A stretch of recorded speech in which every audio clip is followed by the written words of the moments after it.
Alam mo ba, napakadaming festivals dito sa Pilipinas.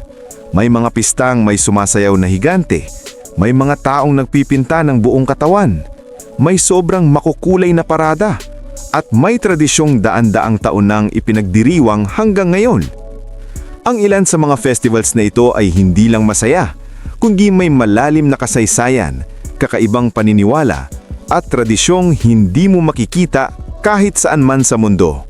Sa video na ito, dadalhin kita sa top 15 pinaka-unique na festival sa Pilipinas na dapat mong makita, na siguradong magpapamangha, magpapangiti, at mapapasabi ka na lang ng iba talaga ang Pilipinas.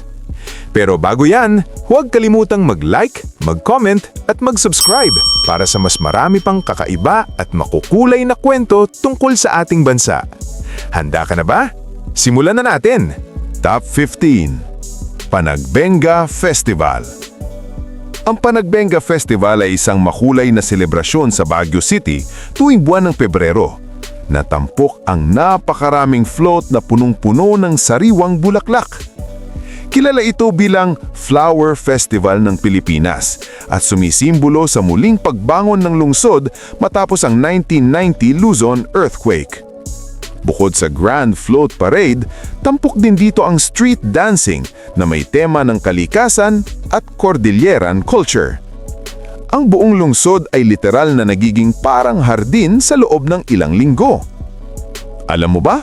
Ang salitang panagbenga ay mula sa wikang Kankanae na ang ibig sabihin ay season of blooming o panahon ng pamumulaklak.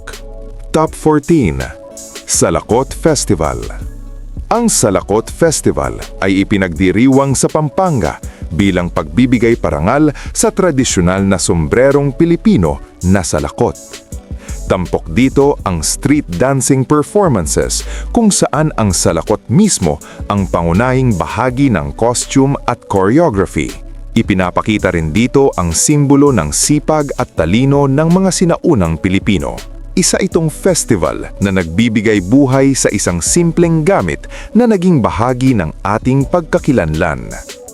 Alam mo ba? Ang salakot ay isa sa mga naging inspirasyon ng pith helmet na ginamit ng mga sundalong Europeo noong panahon ng kolonyalismo. Top 13. Pintados Kasadyaan Festival. Ang Pintados Kasadyaan Festival sa Leyte ay nagpapakita ng sinaunang kultura ng mga pintados o mga mandirigmang Bisayan na kilala sa kanilang tattooed bodies. Tampok dito ang makukulay na body paint, engranded streak performances at pagsasama ng relihiyoso at kultural na tradisyon. Isa itong festival na parang bumabalik sa panahon ng pre-colonial Philippines. Kitang-kita rito ang tapang at sining ng ating mga ninuno. Alam mo ba? Tinawag ng mga Espanyol na Los Pintados ang mga sinaunang Visayan dahil sa kanilang buong katawan na puno ng tattoo bilang simbolo ng katapangan. Top 12. Salubong Festival.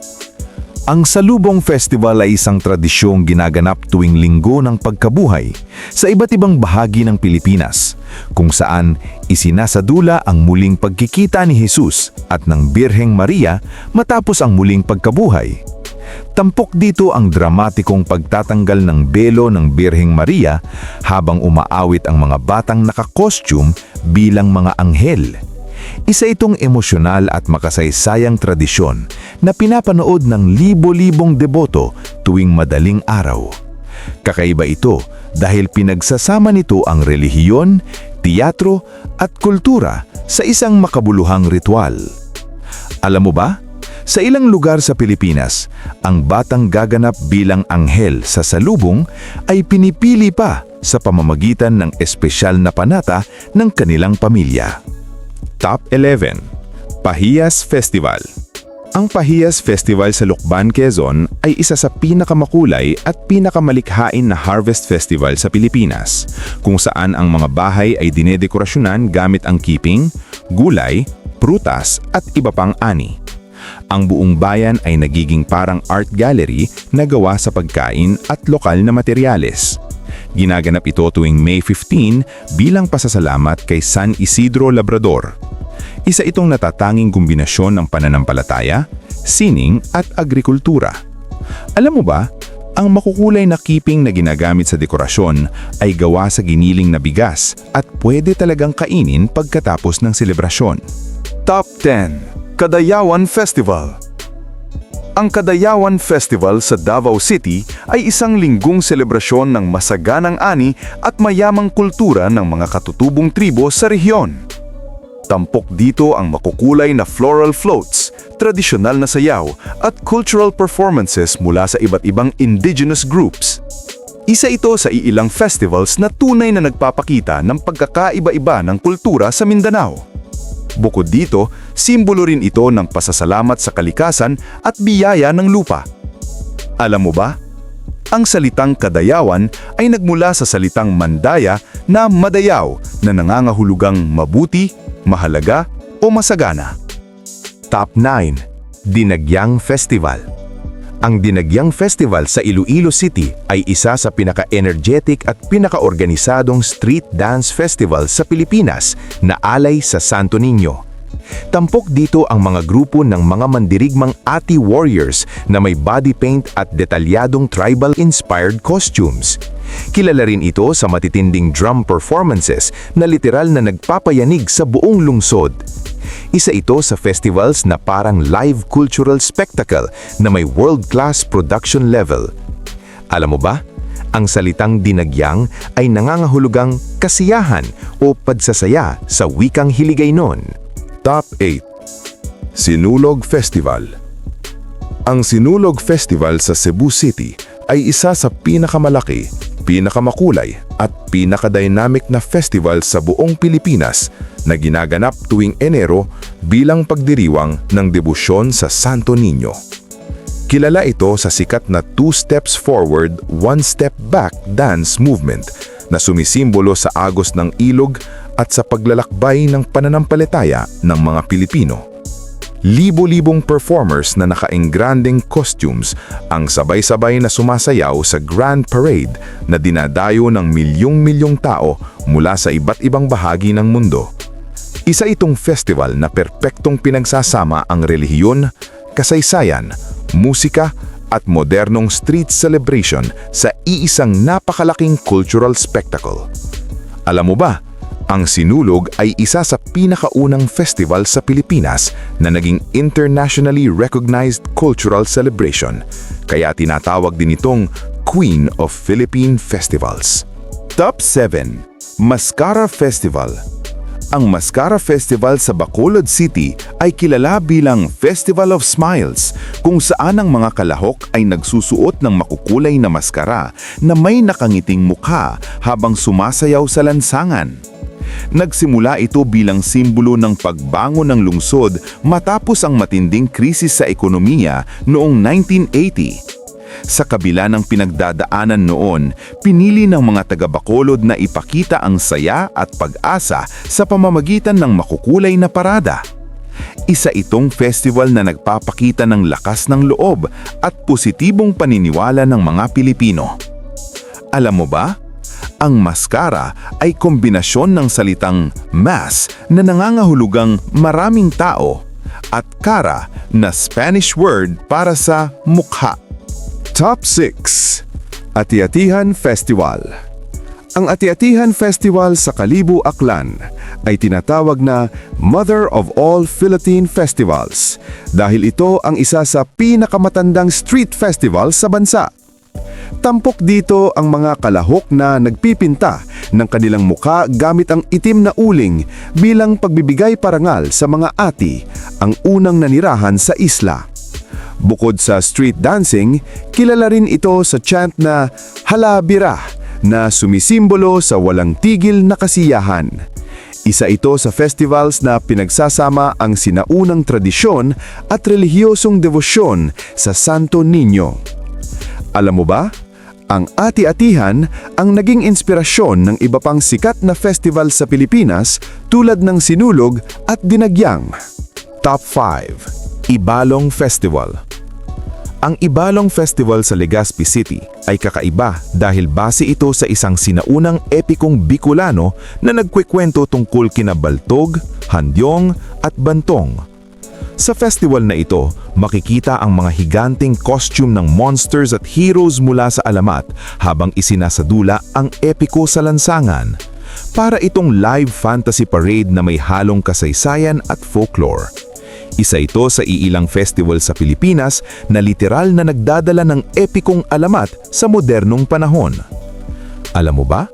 Ang epikong Ibalong ay isa sa pinakamatatandang kwento ng kabayanihan sa rehiyon ng Bicol bago pa dumating ang mga Espanyol. Top 4. Moriones Festival. Ang Moriones Festival sa Marinduque ay ginaganap tuwing Semana Santa kung saan ang mga kalahok ay nagsusuot ng makukulay at detalyadong Roman soldier masks na tinatawag na Morion. Isinasadula nito ang kwento ni Longinus, ang sundalong Romano na naniwala kay Jesus matapos masaksihan ang kanyang pagkakapako sa krus. Sa loob ng isang linggo, nagiging parang isang live historical movie set ang buong isla.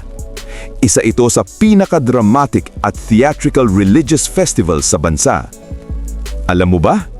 Inaabot ng ilang buwan ang paggawa ng isang Morion mask dahil mano-mano itong inuukit at pinipinturahan ng mga lokal na artisan. Top 3. Tinalak Festival. Ang Tinalak Festival sa Coronadal City ay isang makulay na selebrasyon ng kultura ng mga Tiboli na kilala sa kanilang sikat na Tinalak woven cloth. Tampok dito ang mga sayaw, parada at exhibit na nagpapakita ng kahalagahan ng panaginip sa paggawa ng tinalak fabric.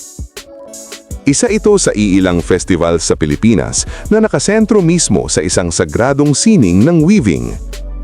Ipinapakita rin nito ang pagkakaisa ng iba't ibang kultura sa rehiyon ng South Cotabato. Alam mo ba? Naniniwala ang mga Tiboli na ang disenyo ng tinalak ay napapanaginipan muna bago ito hinahabi ng mga master weavers. Top 2. Feast of the Black Nazarene. Ang Feast of the Black Nazarene sa Quiapo, Manila ay isa sa pinakamalaki at pinakamatinding religious gathering sa buong mundo kung saan milyon-milyong deboto ang nakikilahok sa traslasyon. Libu-libong tao ang naglalakad ng nakapaa habang sinusubukang mahawakan ng lubid na nakakabit sa karwahe ng imahe ng itim na Nazareno bilang panata at panalangin. Umaabot ng maraming oras ang prosesyon dahil sa dami ng tao na gustong makalapit sa imahe. Isa ito sa pinakamatinding pagpapakita ng pananampalataya ng mga Pilipino. Alam mo ba? Ang imahe ng Black Nazarene ay dinala pa mula Mexico noong 1606 at pinaniniwalaang may kapangyarihang magpagaling ayon sa mga deboto. Top 1. Taong Putik Festival.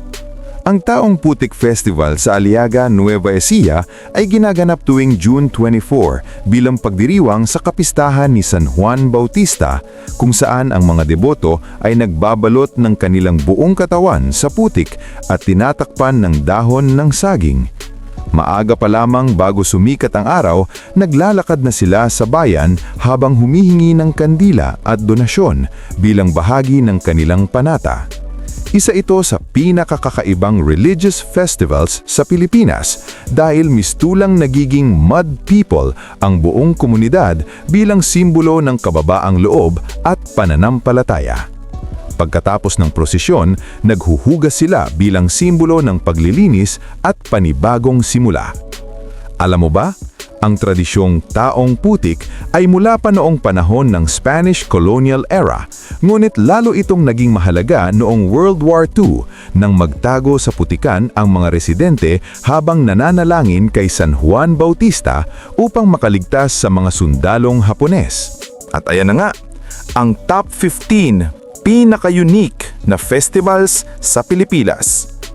Mula sa mga sinaunang tradisyon ng ating mga ninuno hanggang sa mga engranding street celebrations na dinarayo ng milyong-milyong tao taon-taon, makikita natin kung gaano ka-espesyal ang bawat festival na tunay na ipinagmamalaki ng bawat rehiyon sa Pilipinas.